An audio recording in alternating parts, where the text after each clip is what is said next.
ମୁଁ ଆଜି ଏକ ବାସ୍ତୁ ଭିଜିଟ୍ରେ ଆସିଥିଲି ଖଡ଼ିପଦା ନୂଆ ସାହି ମିଟୁ ବାବୁଙ୍କ ଘରକୁ। ସେ ମୋତେ ଡାକିଥିଲେ ଆଉ ନୂଆ ଘରଟିଏ କରିଛନ୍ତି, ଭଲ ସୁନ୍ଦର ଘରଟିଏ କରିଛନ୍ତି, କିନ୍ତୁ ଘରର କରିଛନ୍ତି କିନ୍ତୁ ବାସ୍ତବିକ ପରାମର୍ଶ କ୍ରମେ କରିନାହାନ୍ତି, ଦିଗ ବୁଡ଼ ରଖିଦେଇଛନ୍ତି। ଆଉ ବି ଆଉ ଗୋଟେ ବି ସେ ଭୁଲ କରିବାକୁ ଯାଉଥିଲେ ଯେ କି ଘରର ଐଶାନ୍ୟ କୋଣରେ ଆପଣଙ୍କର ସେଫ୍ଟି ଟାଙ୍କି ଲାଟ୍ରିନ୍ ଟାଙ୍କିଟା କରିବା ପାଇଁ ମୁଁ ତାଙ୍କୁ ବି ମନା କଲି, ପୋତି ଦେବା ପାଇଁ କହିଲି। କିନ୍ତୁ ଗୋଟେ ବଡ଼ କଥା ହେଲା କ'ଣ, ସିଏ ମହାପ୍ରଭୁ ଜଗନ୍ନାଥ ମୋର ପରମ ଆରାଧ୍ୟ ଦେବତା ପ୍ରଭୁ ଜଗନ୍ନାଥଙ୍କର ସେବକ। ଆପଣ ଅଭଡ଼ା କି ସେବା ସେଟା ଅଭଡ଼ା ଅଭଡ଼ା କାମ ଠାକୁର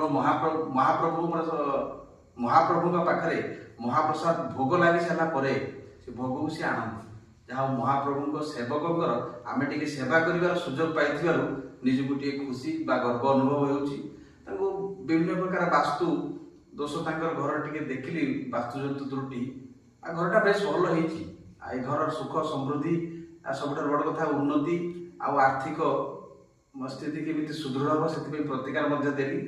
ନିରୋଗତା ଘର କରିସାରିଲା ପରେ ଦେଖନ୍ତୁ ତାଙ୍କର ହଠାତ୍ ଗୋଡ଼ ଛୁଟେଇକି ଚାଲିବା ବା ଗୋଡ଼ ଜନିତ ପ୍ରୋବ୍ଲେମ୍, ସ୍ୱାସ୍ଥ୍ୟ ହାନି ଘଟୁଛି, ଅର୍ଥ ହାନି ଘଟୁଛି।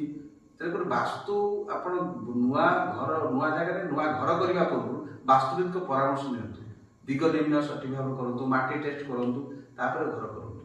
ଆଉ ଆମର ମିଟୁ ବାବୁ ମୁଁ ଆପଣଙ୍କ ଘରକୁ ଆସିଲି, ଦେଖିଲି ଯାହା କହିଲେ ସବୁ ଠିକ୍ ନା ଭୁଲ? ଆଉ ତେଣୁକରି ମହାପ୍ରଭୁ ତାଙ୍କୁ ନିରୋଗ ରଖନ୍ତୁ, ଦୀର୍ଘାୟୁ କରନ୍ତୁ, ତାଙ୍କର ସମସ୍ୟାର ସମାଧାନ ହେଇଯାଉ, ସେ ଆମକୁ ଟିକେ ମନେ ରଖନ୍ତୁ, ଏଇଟା ବଡ଼ କଥା। ଜୟ ଜଗନ୍ନାଥ।